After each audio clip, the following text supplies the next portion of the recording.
Welcome. Today I want to talk to you about a game which I played in the Banter Blitz of Ding Liren. So Ding Liren is currently the world number 3 behind Magnus Carlsen and Fabiano Caruana.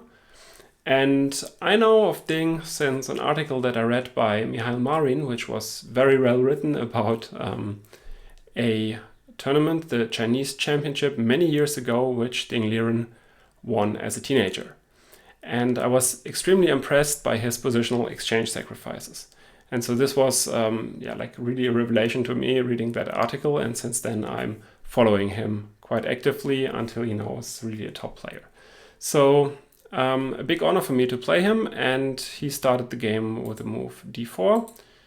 I tried to go for a Grunfeld or King's Indian defense with the move g6. But my opponent had other plans and went for the London system with bishop f4. I think normally his repertoire is the g3 Grunfeld and g3 King's Indian with white, so I guess he didn't want to play his usual repertoire, not to show any opening secrets, and just went for this London system instead. So he played the normal moves in the London system.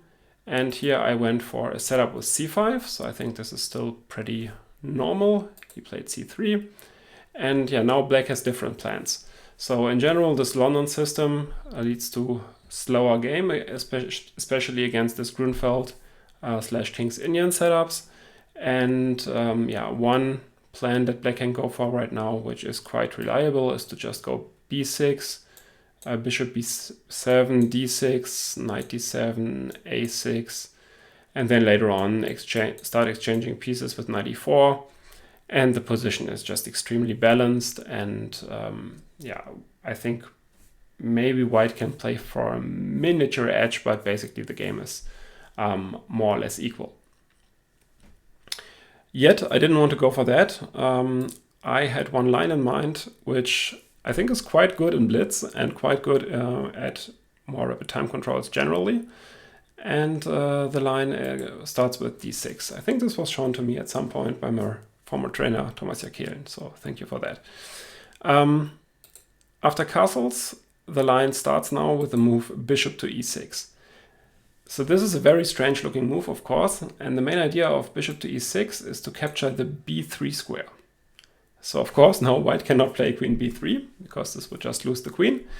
And Ding Liren played the move knight bd2.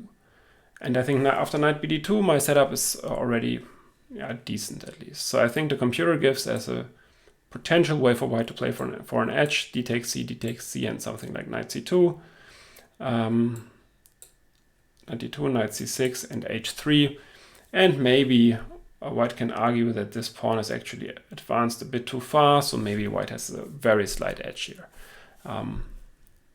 So he played knight bd2, and I went for queen b6, now hitting the pawn on b2. So the idea of bishop e6 is also that he cannot go rook b1 right now, because then he's just losing the pawn on a2. So suddenly it's a little awkward to defend this pawn on b2. My opponent chose to play the move queen to c2, and I played rook c8. So my idea is to at some point go c takes d, and then to get pressure with the rook against this queen. He went for h3, that's also a typical move in these positions, and I went for knight c6. So now I'm threatening c takes d, so if he makes a careless move, let's say bishop h2, I just take on d4, and now I can take with the knight, and finally win the material back with dividends. So that's not possible, so that's why he played d takes c5. But now after queen takes c5 my position is definitely fine. So I think even right now it's probably already easier to play for black. So I mean I have some ideas with knight d5, some ideas with knight b4, and white has to be quite careful here. So the computer now gives e4 as the best move, preventing knight d5, and knight b4 is not yet a huge threat. So if after e4 I go knight b4, he can just withdraw the queen, I don't know, let's say to d1, and then my knight has to jump back. So After e4, I suspect that he can still keep equality. But yeah, the position is definitely fine in terms of the opening for me. So I could, for instance, go d5 right now if I want to complicate matters. Instead, after queen c5, he went for knight b3. And yeah, this move is slightly problematic because the position of this knight now is quite bad. He never really wants to go to d4 because after something like knight d4, I could, for instance, go bishop d7. Now I threaten e5 again, and yeah, it's quite unpleasant to play for white. So probably after queen b6, it's already slightly better for black. I mean, he could still go for something like e4, but now I could, for instance, go a5 with the idea of maybe going a4 at some point, and I think position would be slightly better for black. But during the game, yeah, he had a complete blackout and went for the move rook fd1. So he was already substantially down on time because he didn't know this strange line with bishop e6, and thus went for rook fd1, to which I now replied knight to b4. Yeah, so attacking the queen. And now the problem is that the queen has no more squares to go to because the natural squares on d1 and a4 are no longer available. So yeah, that's pretty awkward right now. So yeah, he probably should go queen b1, which would set up a nice trick, because now if I go knight takes a2, which looks like the most natural move, he would not take back because then he would lose the piece on b3, but he could just go knight bd4, and now my knight on a2 would be lost. So I should not do that, but instead after queen b1 I should play bishop f5 first, and probably after queen c1 I can now take here, and black is a pawn up with a clearly better, if not winning, position. But instead he played an even worse move in the position, so namely the move queen to d2. And so maybe right now here you can find the finishing touch. Well, when I saw the move, I realized that the queen does not have that many squares, so only the square d4 is available at the moment. So I can just go knight e4 and also take this last square from the queen and attack the queen. If he goes queen e1, of course I just have knight c2 winning more material. So instead he decided to go for queen c1, but now I also have knight takes a2. And yeah, he's forced to take back.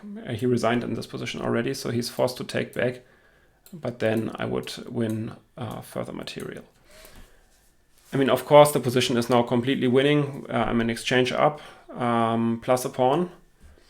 I mean, I highly doubt that somebody like Magnus or Hikaru would resign already in a blitz game versus a patzer like me. But yeah, Ding is a gentleman and called it a day. So yeah, what are my reactions to this game?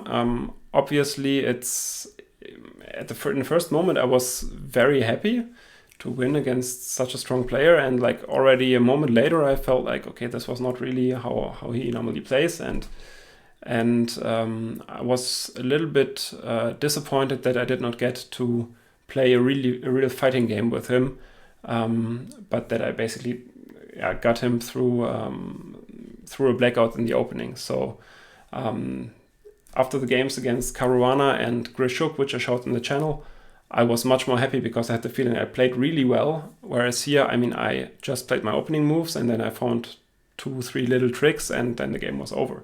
So in that sense, I don't like overweigh this accomplishment. I think it's not a huge accomplishment, but I still wanted to share it with you.